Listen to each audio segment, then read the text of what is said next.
Day 3, Masterclass 2021. Python, let's begin with Miss Gala Camacho and Introduction to R with Miss Brenda.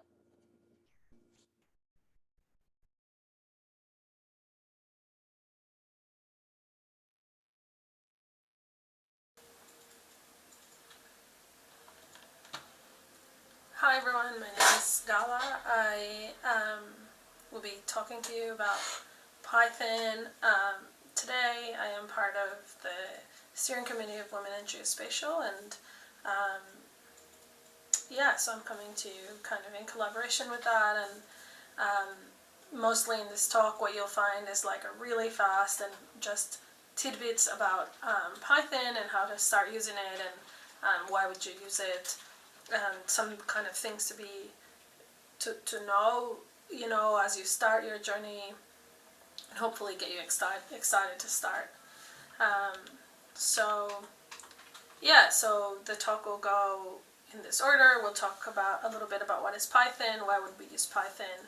We'll talk about how to use Python, and then we'll specifically talk about geospatial stuff in Python, and then we'll just talk about the community, mostly because I believe that it's important to talk about community, because this is mostly what gets you through, right? When you're starting, when you're learning, when you're stuck, but also, when you're trying to find jobs and such. So that's how we'll end my talk. Okay, so what is Python? I think just very generically, Python is a programming language. I think most importantly, I believe is that Python is kind of a language that is known to be easy to learn, and so that's what makes it a little bit famous, and kind of useful for a lot of people. And then the other part is that Python is open source, which means you can just start using it. You don't have to pay anything, and you can get started whenever you want. And you can use it to do paid work, and you don't have to pay any royalties or anything. And so that's a really powerful and useful thing to have nowadays. So why would we use Python?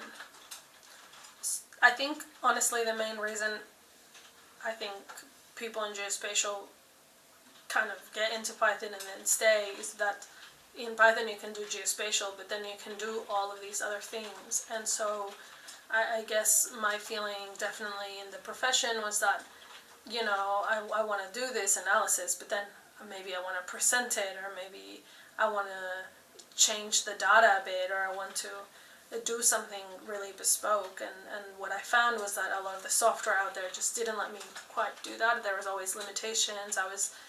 Someone had to have written a plugin, or I had to then work out how to write a plugin, which was I found very tedious and difficult. And also I just found a lot of these programs, they just ran very heavy, and so it was hard to do really high level, really kind of large computation. And when I started using Python, what I found was that there was already like so much code written for me that was ready for me to take, and that it allowed me to really expand. And one of these, a really easy example of this is when we are in geospatial and we're working with satellite imagery, and we want to run some machine learning on it. Well, we can understand that although those images have a geospatial sense to it, they're just images, and so there's already tons and tons of tools in Python that help us deal with image stuff. And the only difference is that we are kind of applying it to a geospatial problem in a geospatial image. And so but those libraries are equally valuable, kind of not in geospatial world, and so having access to all of that is actually really cool. I really like that there's a large supporting community, because as I said at the beginning, this really helps you not just start Python but then stay, because nobody wants to be stuck all the time, and so having a large supporting community can be really the make it or break it, because ultimately you have to get things done, and you can't just be stuck all the time. So again, it's open source, and it's known to be easy to learn. And then the last bit that I think I'm not really going to talk about much in this talk, but it's something we definitely as an industry doesn't get spoken about enough, but it's our work can be tested in proper development testing frameworks, and this is very important because a lot of times the analyses that we do are actually really hard to check, and they're hard to understand sometimes because they have like such large scale, or they cover such a wide area, and so being able to test all of our functions and you know, every time we change these functions, be able to test whether they still work and whether all the things we thought about what they should be doing is still true. It's actually really important, and it really helps you develop these pipelines where you're confident about the analysis that you have done, and so the testing, I think, is quite a big, especially if you're doing this professionally, the testing is quite important, and it's not something that's easily available in software. Usually you go and you click about, you do, you know, this first, this second, you drag in some data, and you do this third, and the automating of that maybe is something you can do, but can you test that no matter what, you know, if you update something in your software, like that does it still yield the same answers? Have it's nothing broken? All of this stuff can be done through testing, so it's definitely something I suggest you look into. Like, why not? I think it's important to recognize that there are other great languages out there. I think R is a good competitor that has so much to offer, and so maybe that's something you'd like to go into. Definitely in the academic world, there's a big pool for R, and R has its own sets of tools, different but, you know, equally valuable than Python does. There are some industry pockets that I've seen that still don't quite value Python, and as such, well, it might just not be worth your time to learn it. The reality is that there is a lot out there, and as such, it's just going to it takes a long time to get proficient, and it takes a long time to do all the things you want to do, and you have to have, well, time and space to get into it. So whether that's at work or in your own time, the reality is, because there's a lot out there, you do have to navigate it all, and that just takes a lot of time. And this is something maybe you can do a lot as a student, but once you're working, it can become quite hard if your work doesn't value it. Okay, so these are two ways to use Python.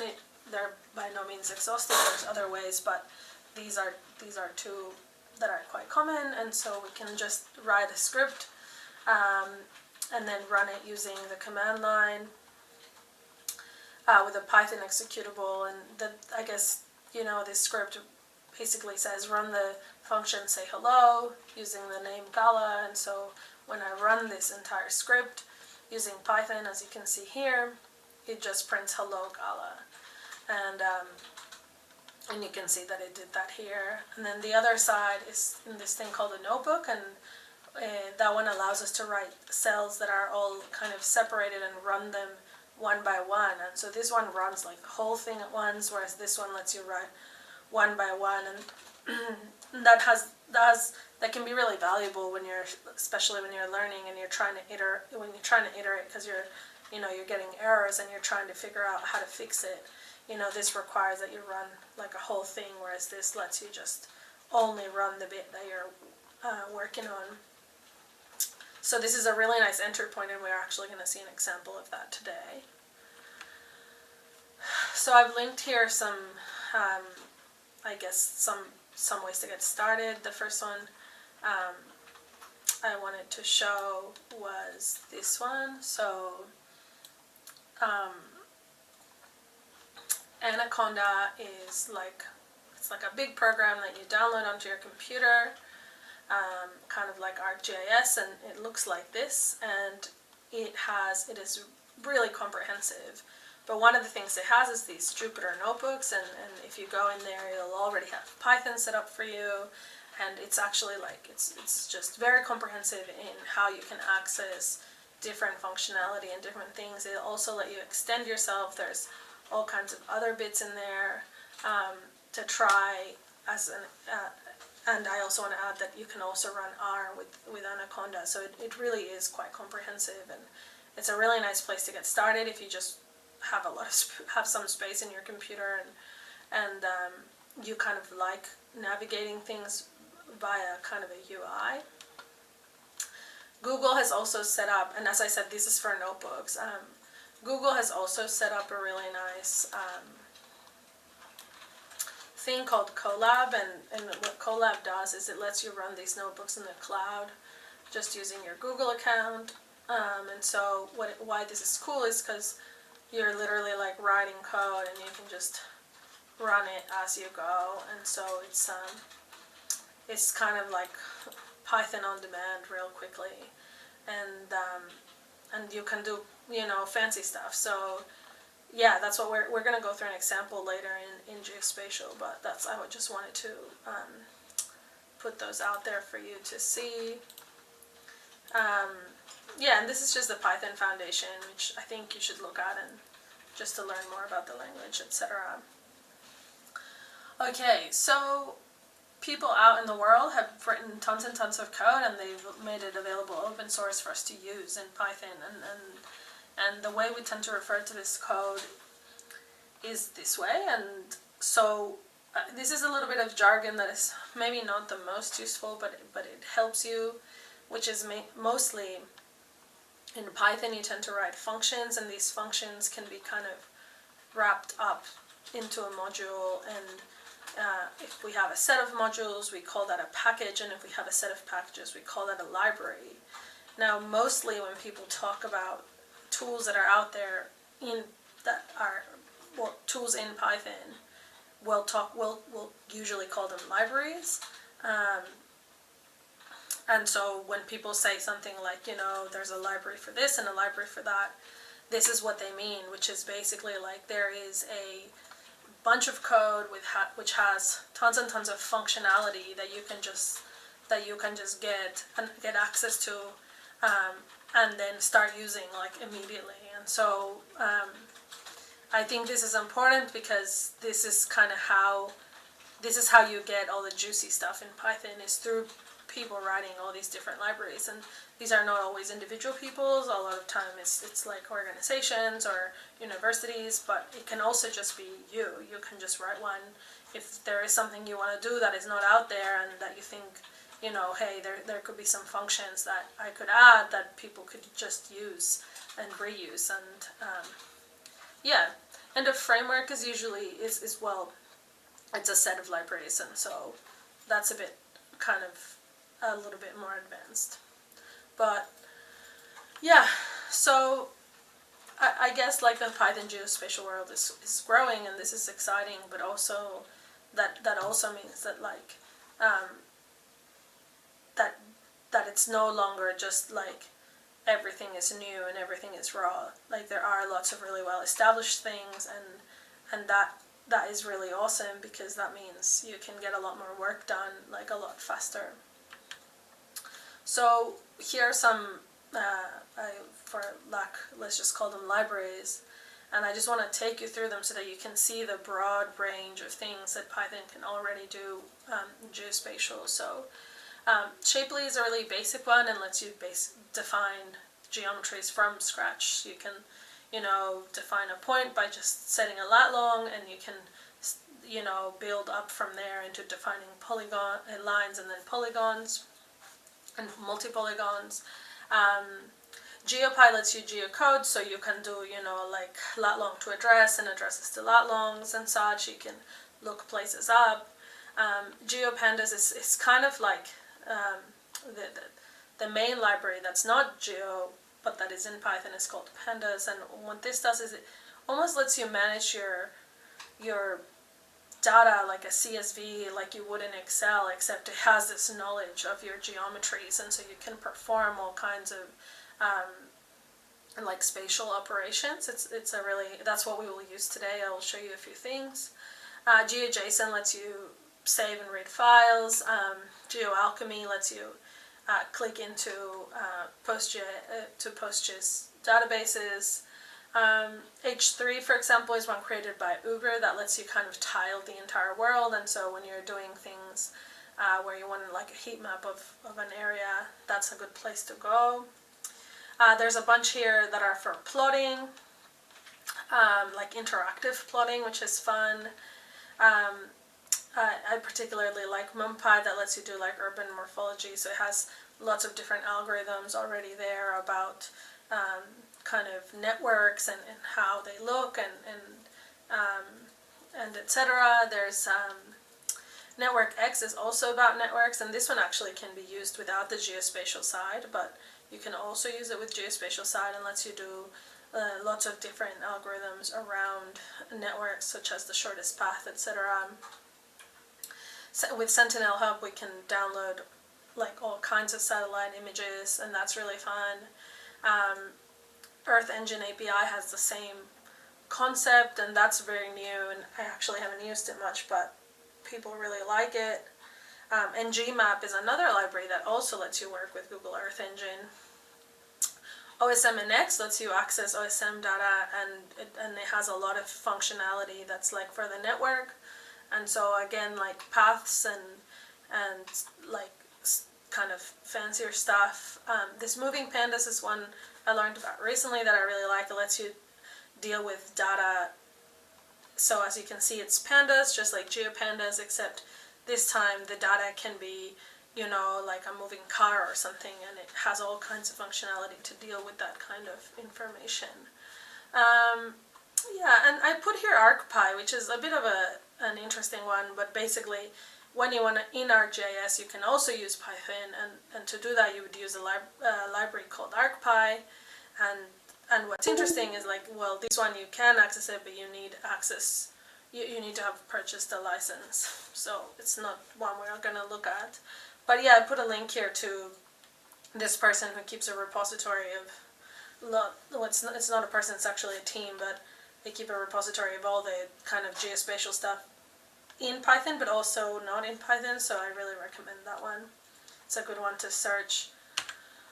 Okay, so we're going to do a bit of a, I just want to show you like what does it look like when we're doing Python.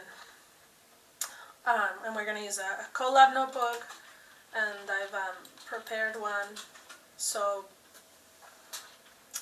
I will zoom into here a bit more. Let's do this. Okay, so in this ecosystem, I'm going to install GeoPandas and a particular version of Plotly. I'm going to use a library that lets me make requests to the internet. Lets me grab a zipped file when I find it on the internet, and I'm going to import GeoPandas. So here I've kind of installed GeoPandas to be able to use it. That's what this did, but down here I'm going to actually use GeoPandas, and the way we do that in Python is we import. I'm not going to go through all the detail because this would be really hard, but you have access to this notebook, and you can free to go in there and run it yourself and do all kinds of stuff. So I'll just talk it through it real fast for you to kind of come back to it. But yeah, so here we just import the libraries we're going to use. In here we go to this website, we make a request to download this data, and we extract it. And then we get these, what we call, in Australia they call them LGAs, which are basically the way that we divide up the country. Sorry, it just takes a little bit of time. And then what we're going to do in here is, and notice in here we're using what we are referring to as GPD, which if you look up here actually is referring to GeoPandas. So we're saying, hey GeoPandas, can you read this shapefile? And it tells us, yeah, I read it and I found, 562 things. We can look at a sample of them. So notice how it looks kind of like a little Excel spreadsheet, and yet this is a geometry. And so we've got some polygons and some multi-polygons. We have some codes. And so there are some, because Australia has tiny little islands and stuff, there's some ghost geometries, so we're going to get rid of those ones. It's actually really easy for us using GeoPandas to just look at a particular one, and so I just chose the first one that I found, that's why it's the 0th one. But you can see that it's like, even though it's a spreadsheet, looking like it understands geometry. We can plot them all, and it's currently using a library called matplotlib. And so we can see that it's lat longs, and so you know, we want to do operations on it, so we want to flatten it. So the first thing we're going to do is we're going to look at the CRS. This is the Australia one. So we want to turn it into kind of a flat version, and then we're going to plot it just so you can see that, you know, it has a very good understanding, you know, whereas, you know, that one wasn't flat. Over here is going to be flat, so you can start seeing how the projection has modified it. And then, yeah, so this is where it gets cool. Like, we can just, hey, calculate the centroids for us, and we can get it to plot all the centroids. So it's taken these areas, it's calculated all the centroids.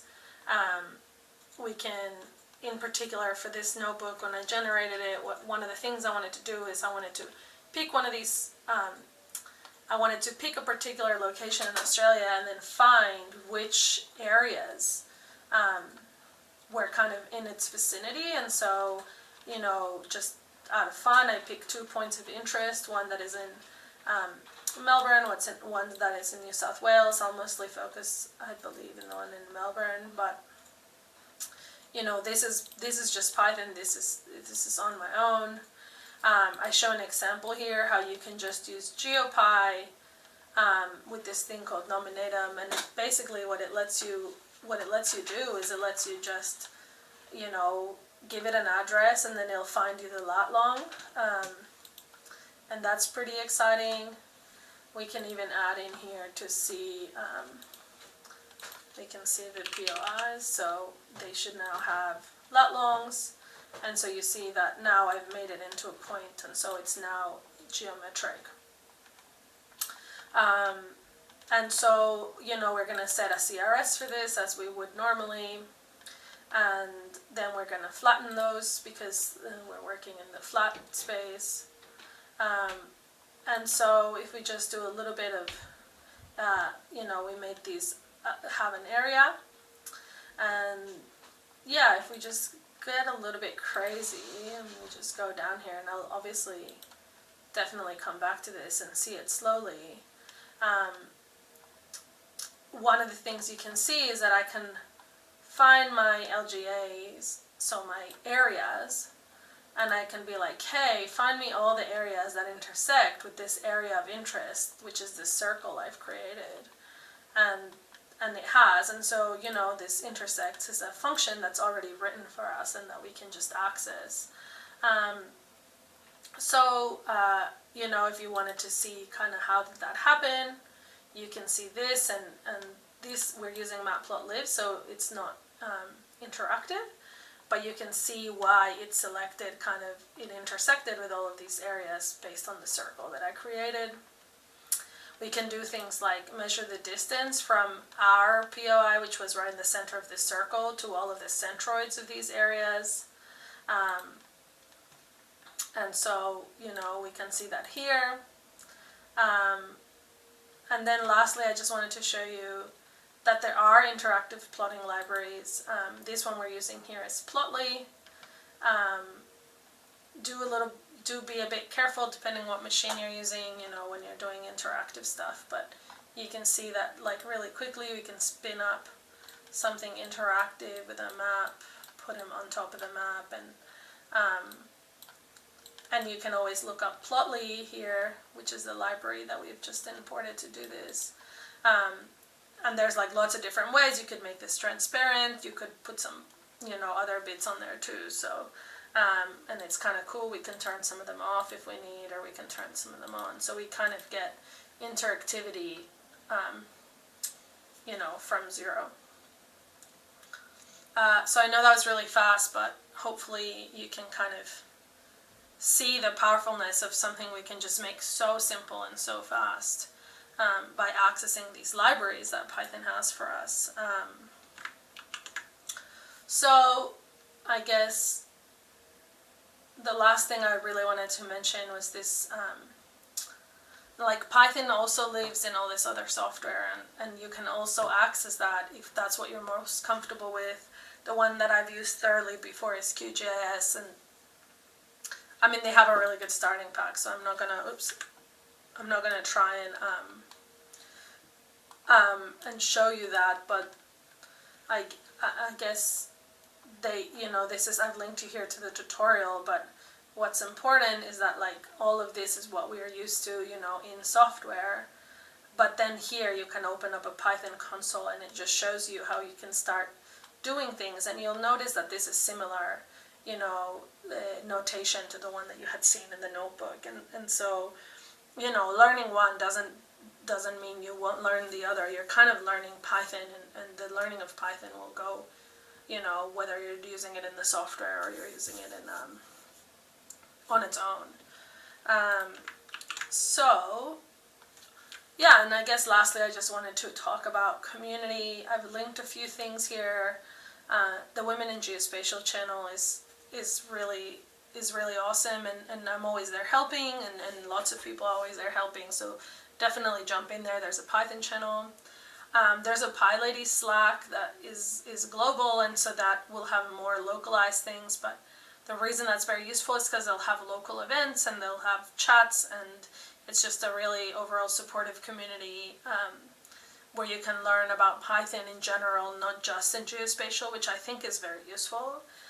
There's also PyData, so a lot of what we do in geospatial is, you know, it's kind of with data, and so PyData is a global network as well. They also have meetups, and they'll have local chapters, or you could start one if you're interested, but it's all in Python.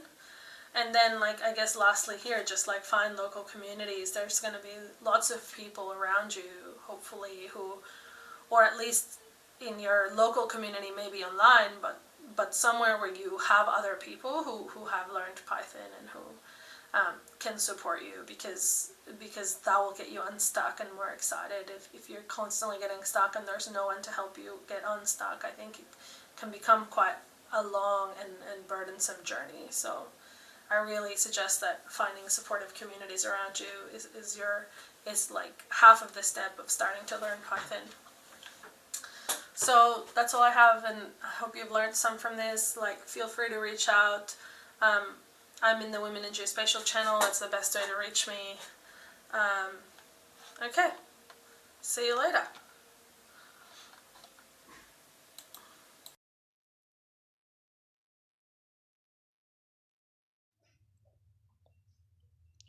Hi everyone, how are you doing today? I hope you're all doing well. So before I start my presentation, I'd like to introduce myself a little bit. So my name is Brenda Chepngetich and I'm from Kenya. I did a degree in geomatics engineering and GIS in Jomo Kenyatta University of Agriculture and Technology here in Juja, Kenya, that is in Nairobi. So I graduated a few months ago, that is April 2021, and for the few years that I've been in industry, that is from the time that I started my degree, I have gotten an opportunity to work with World Agroforestry that does research in forestry. I've also worked with Talo Oil that does oil exploration, and also I've worked with Kenya Rural Roads Organization here in Kenya, which does road construction in rural areas. So today I'd like to talk to you about introduction to R. I'm going to give you a short and a brief introduction to what R is about in a general view, and then we're also going to talk about how we apply R in GIS and remote sensing, how R is useful to us. So guys, what is R? R is a programming language, it's a software, and also it's an environment for statistical analysis and graphics. So as you can see, R is three things. It's a language, it's a software, and also it's an environment. And it has a collection of intermediate tools for data analysis. That is, R has several packages, so many packages that you can use for your analysis, and these packages are available online.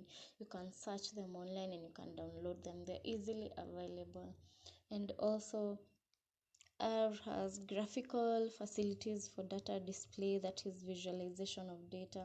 And we all know that in our field, whenever you're doing your analysis, most of the time your final output is a map. That is how you are going to present your result. You want to give out your information, you want to give a message to people about what your analysis was about. And so the best way to do that is always by generating a map.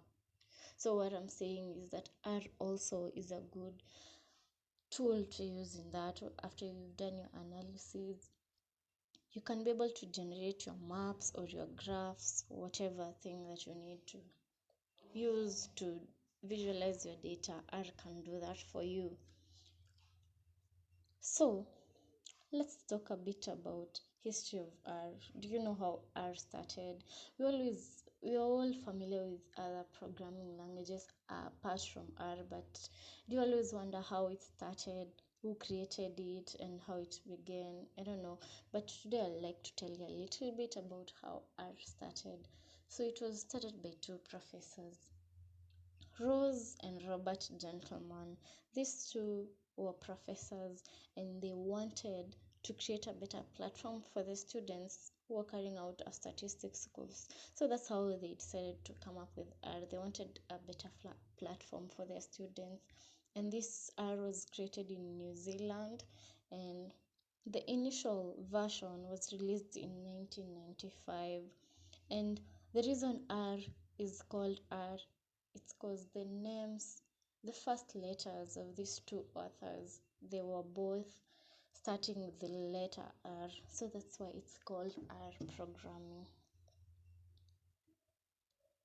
So why should you learn R? I mean, why would you decide to learn R? Maybe if you are trying to decide which programming language to learn, I know most of us, when you want to learn programming, personally, I'm not, I can't say I'm an expert. I'm also still in the process of learning. And when you want to decide which programming language to learn, today I'm going to give you the reasons why you should learn R. And the first is it's free. It's an open source tool. You don't need to pay for it to be able to access R.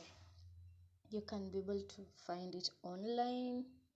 It's so easy, just Google and then you download it. You don't need to buy it. Also, R has a very large community of users, and these users are very vibrant.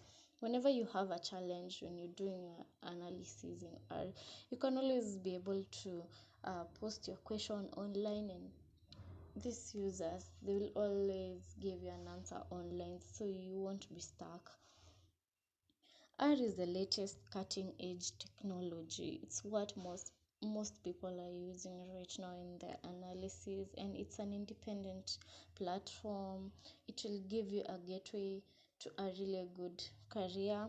R also, as I said earlier, it has a robust visualization library. There's so many packages that you can use when you're visualizing your data. So R is really good at that. And it's used in almost every industry. R is really getting famous. Many people are starting to use R, and so it's something that you should consider learning if you haven't started learning, because it's going to really help you.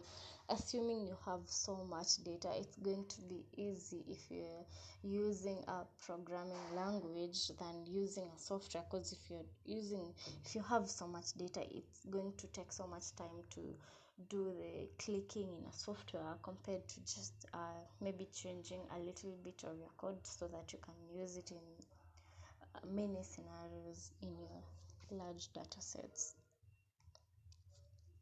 So when you install R, it's always advisable to use RStudio.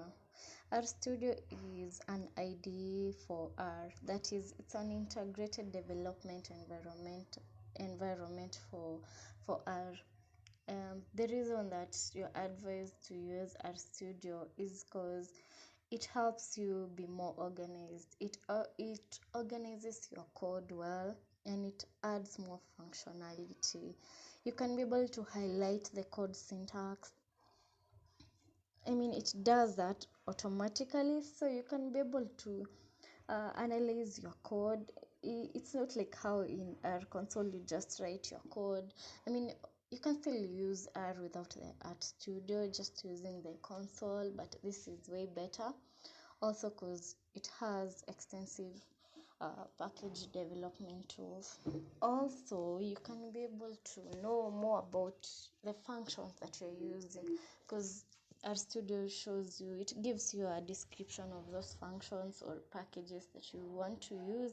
It tells you what it does, and that helps you. If you're not sure what function to use, you can be able to read that description and be able to figure out if you're going to use that function, or you need to look for another function that's similar to that. So in GIS and remote sensing, how do we use R?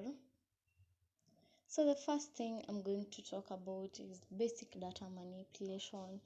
We can use R when you're manipulating our spatial data, and there's so many packages that you can be able to use to do that, and I've highlighted a few of them. There's so many, of course, out there.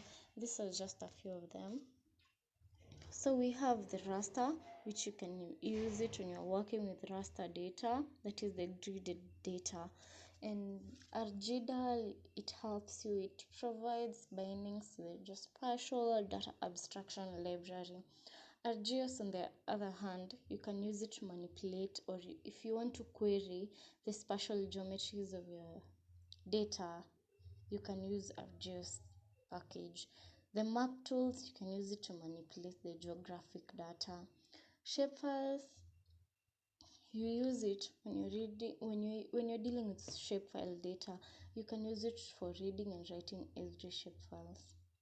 So that's the first use. And remember, there's so many uses, so I'm just going to talk about a few. The second is the spatial statistical analysis. Remember, we said R is mostly used for this, for statistical analysis, and we have packages such as the spatial package, which can be used in kriging and point pattern analysis. We also have the SPATStat that can be used for point pattern analysis. So assuming you want to do analysis that involves point pattern analysis, just that, so you will use SPATStat. But if you want to do both point pattern analysis and kriging, then obviously you'd choose spatial. So that's what I was saying, that when you're choosing a package to use, it all depends on the purpose of your study. Like, what do you need to do? So what that thing that you need to do is going to guide you in choosing a package. So you can always search online for a package that does the thing that you wanted to do, and you'll find many packages. So you have to read about each package, so you decide which one you're going to use. We have the GStat that you can use for modeling, prediction, and simulation. And we also have the SPDIP that you can use when you're creating spatial weights matrices, if you want to do weighting for maybe factors or something like that. Then we have cartography and data visualization. That is the art of making maps. We know that, as I said earlier, most of the time our results we mostly present them in form of maps. So R is good at that because it has so many packages that can help you with that, like ggplot, where you can use it to create plots and maps. We have R color brewer that you can use in manipulating your color schemes. Remember, when you are creating our maps, we always represent our data in different colors, and we in our field usually follow some standards, like we use blue for water. So such things, depending on what you're mapping, you're going to choose an appropriate color scheme. So you can use this package to do that. And also you can use this varieties package for color palettes. We also have Tmap. If you are generating thematic maps, you can be able to use this particular package. And if you want to create interactive web maps, you can use the leaflet package. I'm sure most of us, we are familiar with the leaflet. We usually use it for web mapping, so it's a good package for creating interactive web maps. So another thing that we use R for is image classification. Remember, classification is assigning a label to an image, whereby you're saying that this particular object belongs to this class. And we usually use machine learning algorithms in R to be able to classify images. So we have like 6 types of classification algorithms in R. So I'm going to give you just a brief description of each, just a brief one. We're not going to get deep into this, maybe in another session, because today I'm just giving an overall introduction about R, a general view. So for logistic regression, we always know that regression just on itself, it's a process where you are trying to identify a relationship between two objects. You want to know how they relate to each other.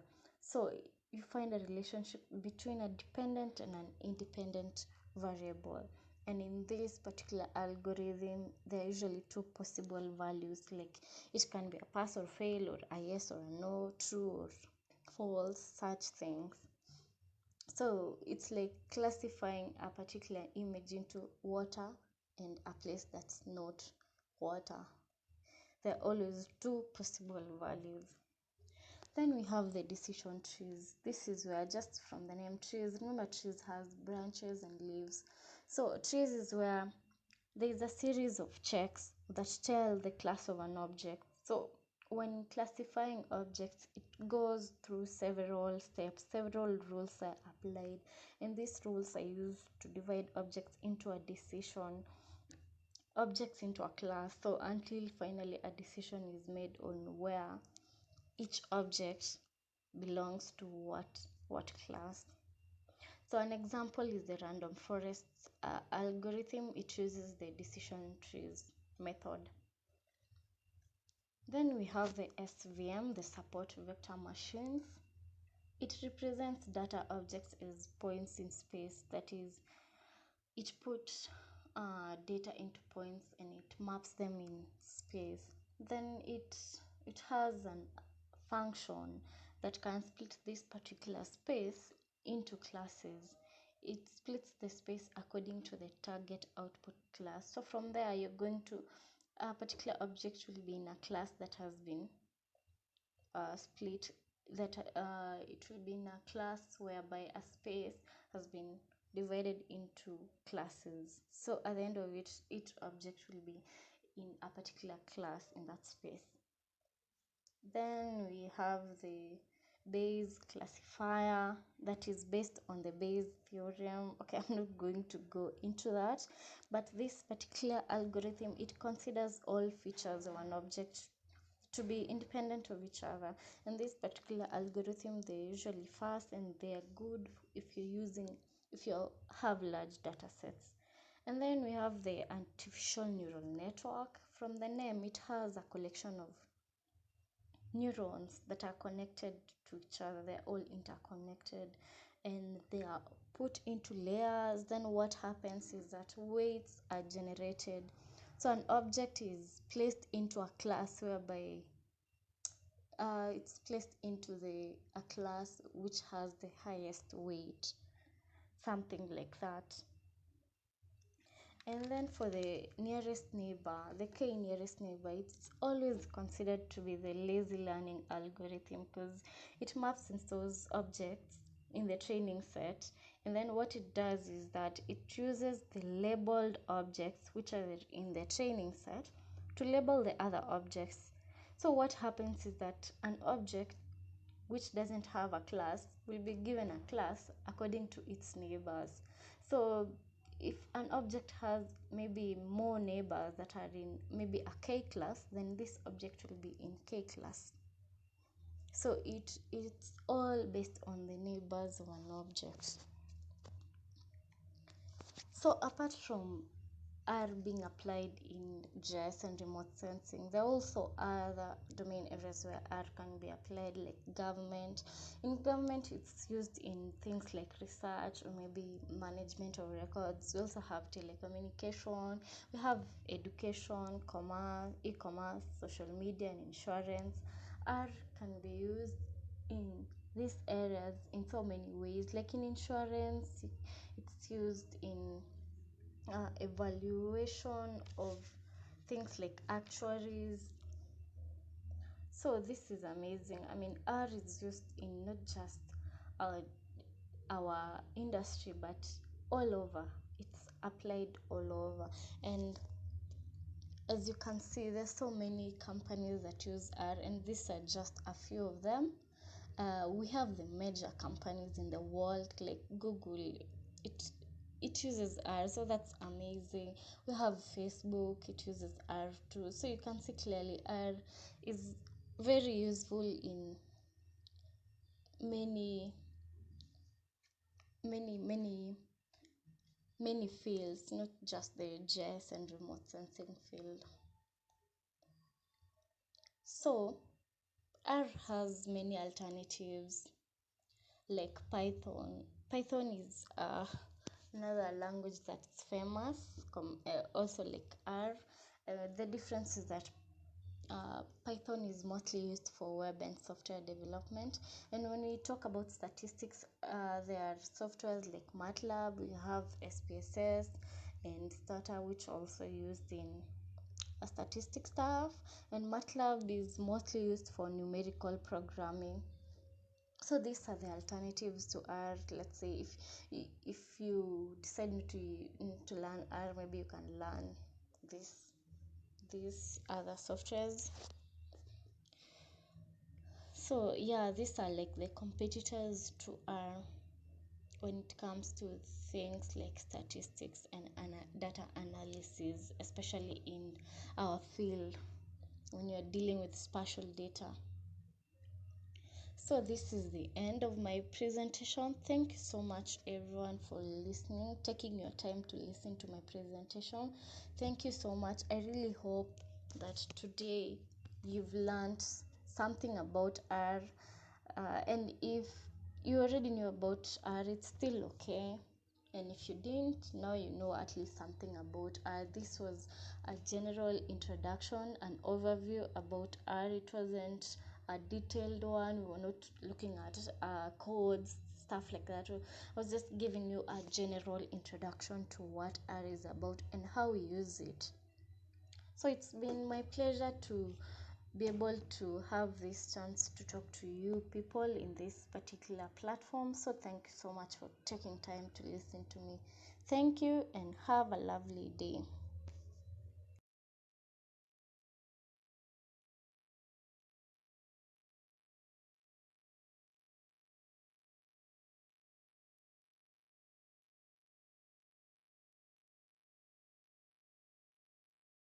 Thank you.